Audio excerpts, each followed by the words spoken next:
Bismillahirrahmanirrahim. Assalamualaikum warahmatullahi wabarakatuh. Perkenalkan, nama saya Atifah Mutia Dinia dari kelas 12 IPA 2. Pada kesempatan kali ini saya akan membahas salah satu materi pembelajaran biologi, yaitu tentang evolusi. Sebelum masuk ke intinya, ada baiknya kita mengetahui sebab-sebab apa sih yang akan dibahas pada video kali ini. Yang pertama yaitu ada pengertian dari evolusi, yang kedua yaitu ada teori-teori evolusi, yang ketiga ada petunjuk-petunjuk evolusi, dan yang terakhir bagaimana sih evolusi pada era sekarang.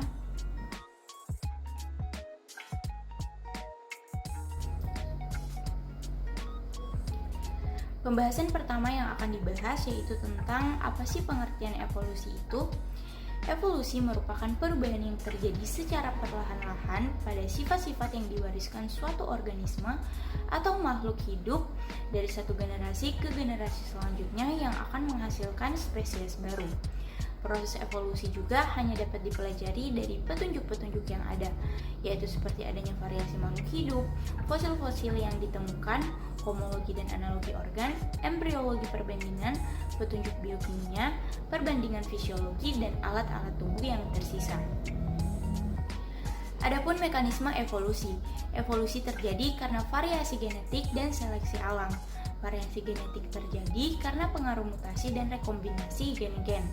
Mutasi dan rekombinasi gen-gen diperoleh dari keturunan melalui proses perkawinan.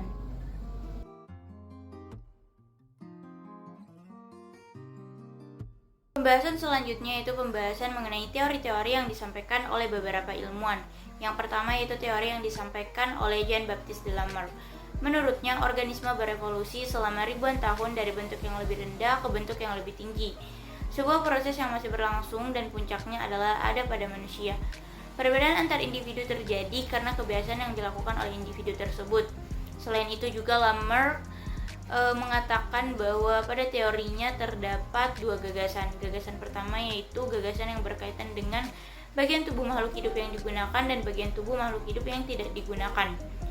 Lamarck mengatakan bahwa bagian tubuh yang digunakan makhluk hidup atau bagian tubuh yang sering digunakan makhluk hidup akan menjadi lebih kuat dan lebih besar dibandingkan bagian tubuh yang jarang digunakan makhluk hidup yang akan mengalami kemunduran. Adapun gagasan kedua yang disampaikan oleh Lamarck yaitu berkaitan dengan pewarisan sifat atau ciri-ciri yang diperoleh makhluk hidup dalam beradaptasi dengan lingkungannya. Pewarisan sifat atau ciri-ciri inilah yang memodifikasi organisme yang diperolehnya selama hidupnya.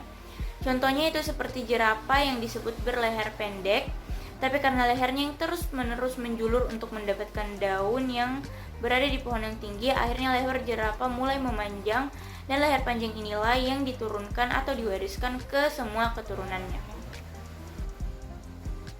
Yang kedua yaitu teori evolusi yang disampaikan oleh Charles Robert Darwin.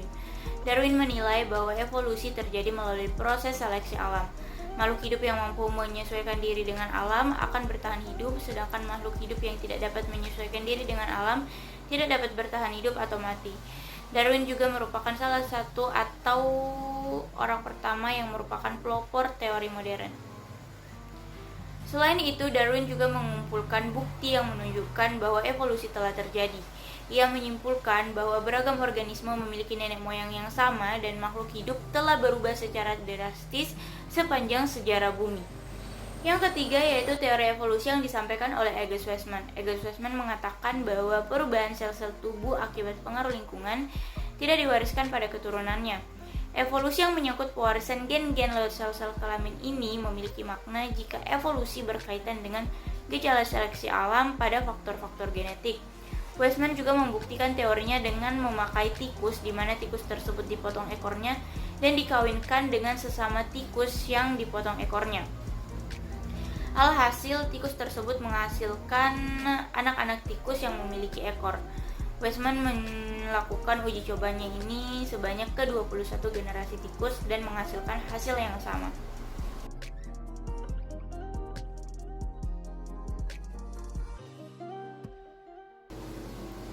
Pembahasan selanjutnya yaitu pembahasan mengenai petunjuk-petunjuk evolusi.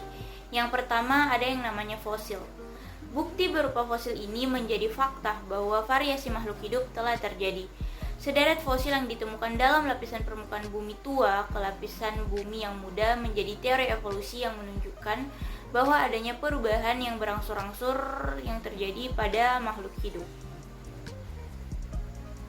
Yang kedua yaitu petunjuk homologi analogi. Saat suatu spesies berevolusi, seleksi alam menghasilkan modifikasi yang teradaptasi dengan lingkungan yang berbeda.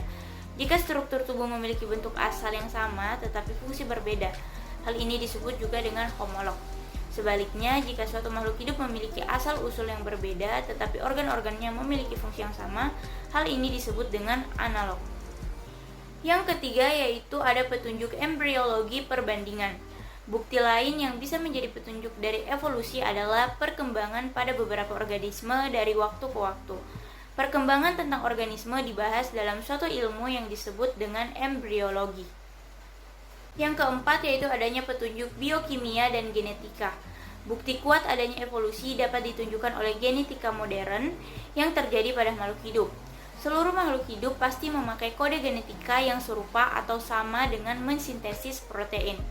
Kode genetik yang sama tersebut menjadi bukti bahwa semua makhluk hidup melakukan evolusi dari satu organisme menggunakan kode genetik yang sama. Petunjuk yang kelima yaitu seleksi alam yang teramati. Petunjuk evolusi yang biasa diamati saat ini adalah seleksi alam yang terjadi di alam liar. Salah satu kasus yang tercatat sebagai seleksi alam yang sangat baik ialah evolusi sayap pada spesies ngengat Betularia. Petunjuk yang keenam yaitu perbandingan fisiologi. Makhluk hidup dari tingkat paling rendah sampai paling tinggi pastinya tersusun atas sel-sel. Meskipun morfologi dan jumlah sel setelah organisme dewasa berbeda-beda, tetapi bentuk dan susunan fisiologi di dalamnya memiliki kemiripan. Petunjuk yang terakhir yaitu variasi individu dari satu keturunan. Meskipun berada dalam garis keturunan yang sama, tidak ada dan tidak pernah ditemukan makhluk hidup yang memiliki bentuk yang sama persis. Perbedaan-perbedaan yang terjadi tersebut menimbulkan adanya variasi. Variasi adalah sebutan untuk individu atau makhluk hidup yang mengalami variasi. Darwin juga mengungkapkan pendapatnya bahwa variasi tersebut dipengaruhi oleh beberapa faktor eksternal.